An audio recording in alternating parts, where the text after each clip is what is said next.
The wind pushed gently through the winding streets of Asheville, brushing leaves past the faded mural on the brick wall outside Bean and Bone, the coffee bar that once pulsed with life and laughter. Jace Rowan stood across the street, backpack slung over one shoulder, dressed in cargo joggers, a thrifted olive jacket, and a knit cap pulled low enough to shadow his face. He looked nothing like the man whose name appeared on the silent ownership papers locked away in the back office. It had been 13 months since he last walked into the place as himself. He had built Bean and Bone from nothing. Repurposed wood, military discipline, and his grandmother's biscuit recipe. At first, he'd been everywhere, grinding beans, sweeping floors, remembering birthdays. Then came expansion talks, brand meetings, and travel. Slowly, he became the ghost they now joked about. And ghosts, he figured, had the best ears. He crossed the street. Inside, the hum of machines and indie rock echoed off painted brick. Pendant lights glowed over mismatched wooden tables. On the surface, everything looked the same. But something in the air, an invisible shift, told a different story. No one looked up as he entered. No hello. No smile. Just a lazy glance from the girl behind the counter, fingers flying across her phone. Jace stepped into the short line. The barista ahead of him, a wiry guy with a pink-streaked man bun and faded tattoos, slapped two mismatched cups onto the counter without calling a name. The customer looked confused, then walked away quietly. No one noticed. When it was Jace's turn, the girl, her name tag read Bryn, sighed, eyes not leaving the screen. What'll it be? Drip coffee, medium, and, one of those croissants. That's it? He nodded. $5.42. He paid cash and stepped aside. The guy next to her leaned over and muttered something under his breath. She snorted. Another wanderer with a flannel fetish, she whispered, not quietly enough. Watch, no tip. The guy chuckled. His tag read Lex. Bet he's from some co-op commune. They keep drifting in now, since they started that. What, is it? Transition program. Kitchen's crawling with second chancers. Bryn smirked. The new one? Nico? Won't last a week. He looks like he's scared of bread. Jace blinked slowly.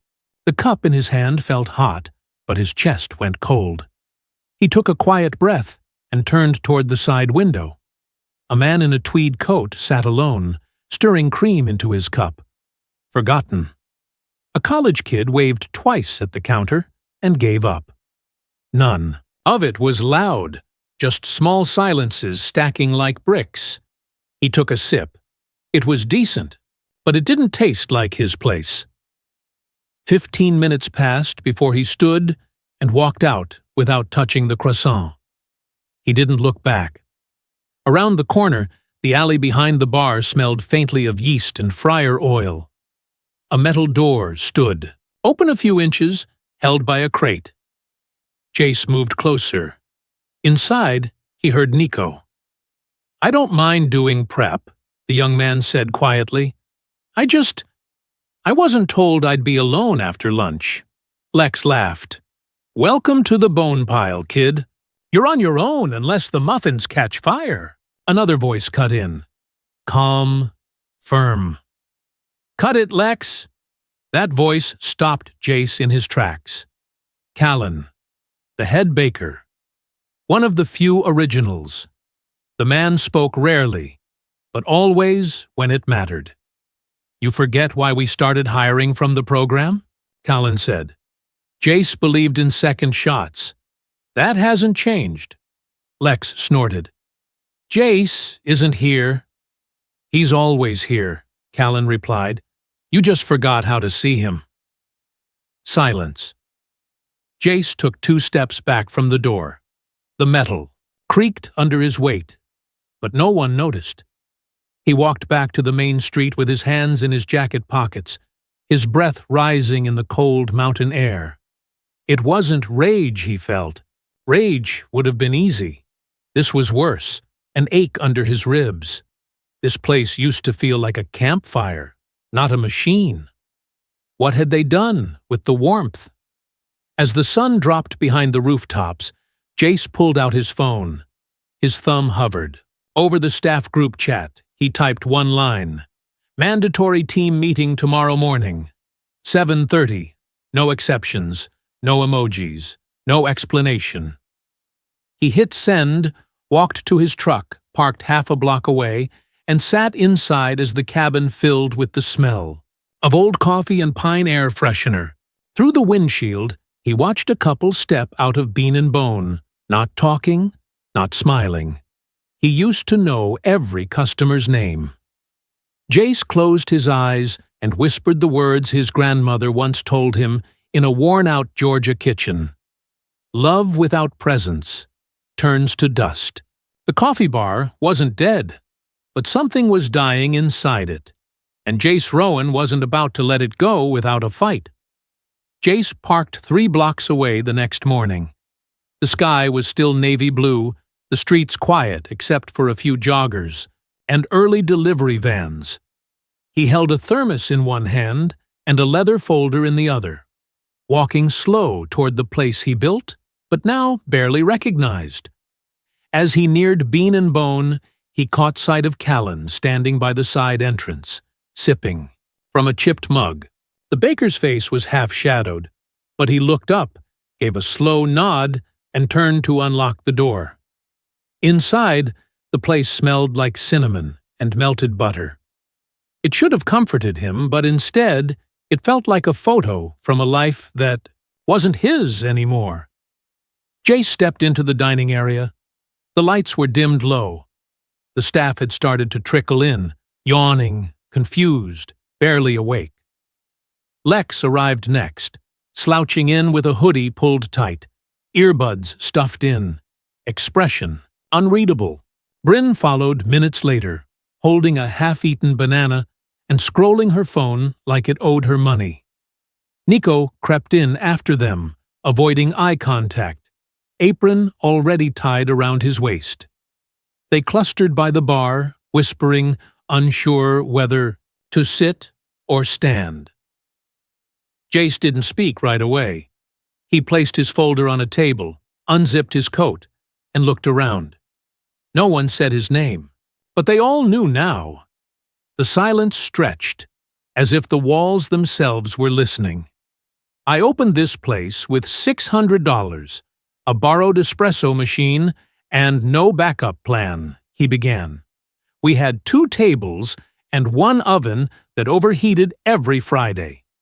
No one moved. But what we had, back then, couldn't be bought. We had trust. We had purpose. We had soul. He looked toward the counter. The register light blinked silently behind Lex. Lately, I've heard stories.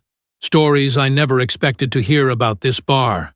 About people being dismissed, mocked, ignored. Customers treated like they don't matter. Staff treated like placeholders. Jace, let the wait settle.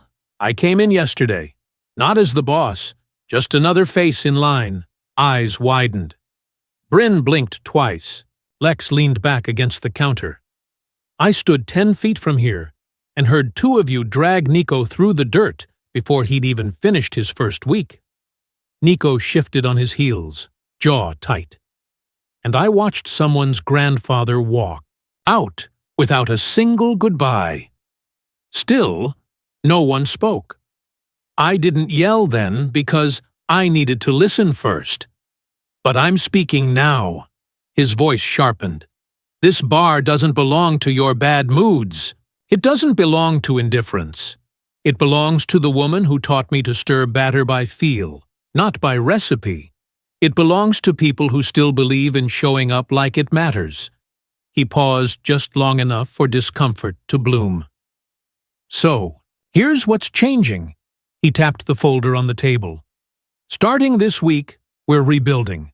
That means structured check-ins every month, not a form, a conversation. No one moved, but the energy shifted slightly. Callan stepped forward, arms crossed, face calm. I'll be here every Tuesday and Thursday. I won't be hiding behind spreadsheets or supplier calls.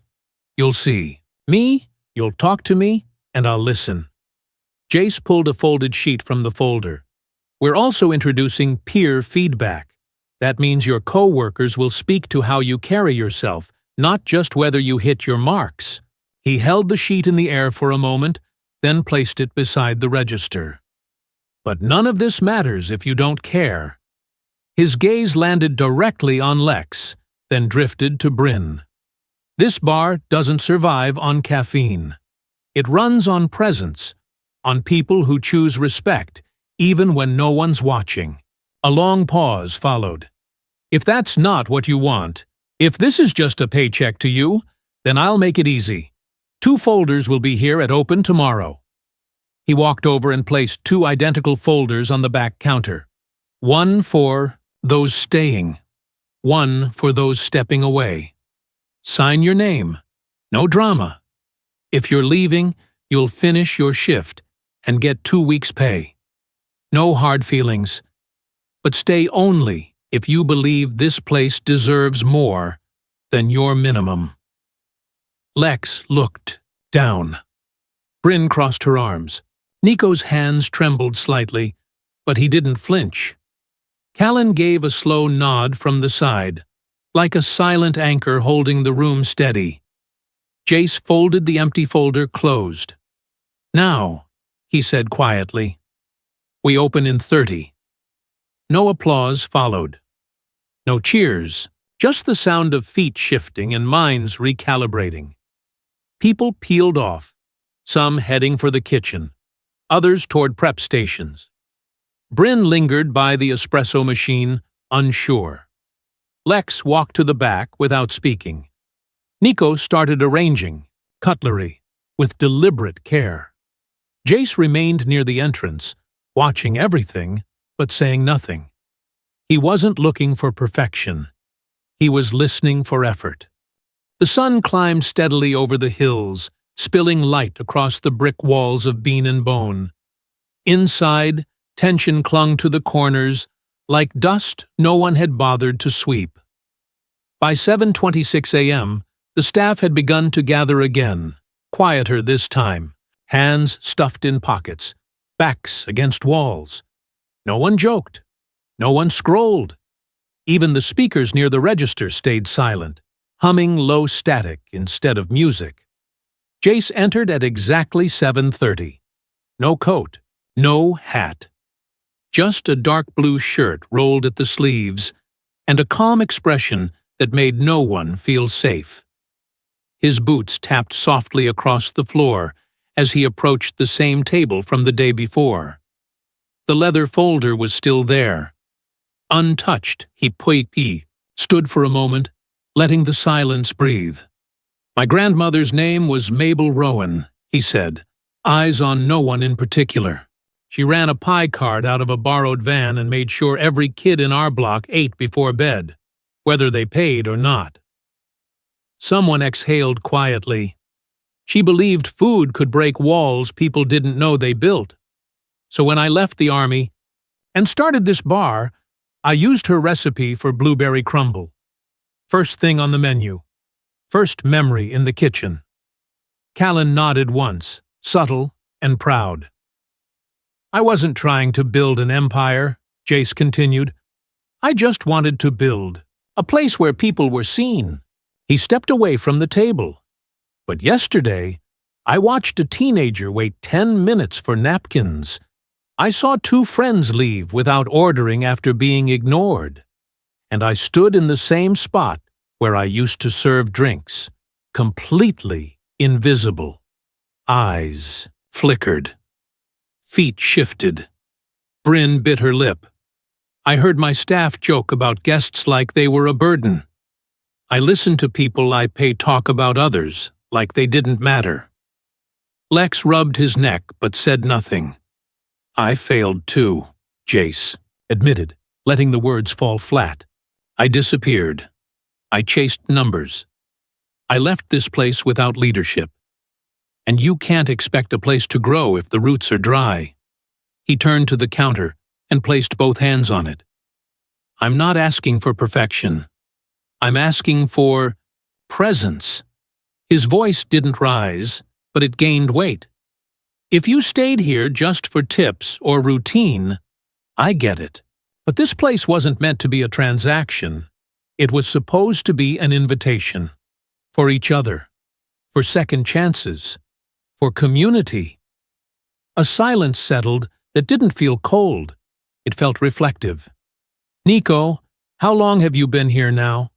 The young man startled slightly. 6 days. You've scrubbed prep stations, restocked syrup, and stayed late without anyone asking. You've been seen. Nico's eyes shimmered. He looked down, unsure how to respond. And Callan, Jace said, you've kept this kitchen breathing. You remembered what mattered when I didn't. Callan said nothing, just gave the barest nod, humility written across his stillness. Not everyone here is failing, Jace added. But everyone is responsible. He stepped back toward the window. I won't repeat myself again after today. Tomorrow, those folders will be open. Stay or go, but be honest. If this place isn't your fit, walk. If it is, show up like you mean it. He let the words settle. No dramatic pause. Just truth. I'm also giving you today. A clean slate. Whatever comes before doesn't count now. What you do next does. He walked past the group, nodding once at the register before slipping through the swinging door into the back. No one moved for a while. Eventually, they peeled off in different directions. Bryn poured herself water, her hands trembling slightly. Lex wiped the counter twice, slower than usual. Nico returned to polishing glass jars, his movements deliberate, as though each motion declared his decision to stay. Business opened at 8. By 10, the line began to build. A young woman in a denim jacket asked about oat milk. Bryn answered politely, even smiled. It was awkward, but honest. A mother with 2 kids ordered croissants and spilled a drink near the counter. Lex handed her napkins without rolling his eyes. Callan emerged with fresh trays of pastries, the smell alone enough to make someone believe again. Jace watched from the back hallway, arms folded, saying nothing. No one was perfect, but for the first time in a long while, the room had a pulse. Not noisy, not forced, just alive. And sometimes, life starts again quietly. By late afternoon, the pace inside Bean and Bone had found an unfamiliar rhythm. The air didn't feel heavy anymore, just watchful. People moved with purpose, even if it wasn't perfect yet. Jace stayed in the background, walking the floor quietly, stopping at corners, not correcting, just observing. He wasn't waiting for someone to mess up.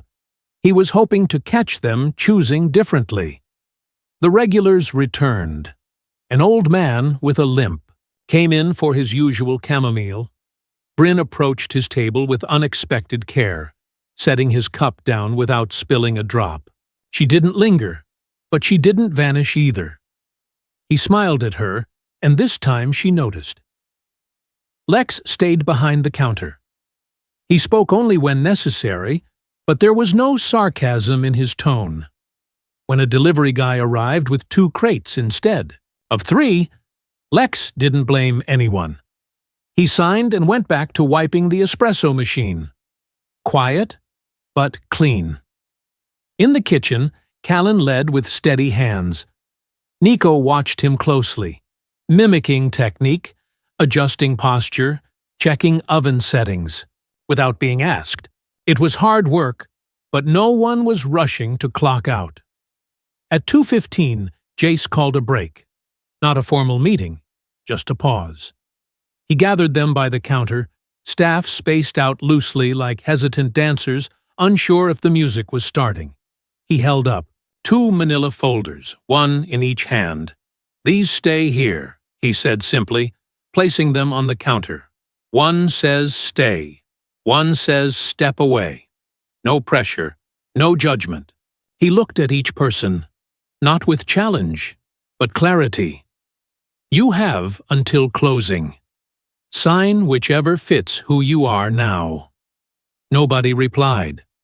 Some nodded faintly. Others just blinked. They dispersed again, quieter than before. The day stretched long. Customers kept coming. A student group filled the back table with laptops and headphones. A bus driver dropped in for black coffee and banana bread. A tourist couple asked where to hike nearby. And Tasha, one of the part-time servers, actually stopped to give directions. It wasn't magic. It wasn't fixed, but something old and important had cracked open again. By 6, the dining room had thinned. Chairs leaned against tables, mops rolled from the back closet, the evening hush settling in. Callan approached first. He slid the folder labeled Stay across the counter and said nothing. His eyes did all the speaking. Jace nodded. Respect, passing silently between them. Nico followed next. He placed his name down with both hands, like setting something fragile on a ledge. He didn't say a word, but his smile told the truth.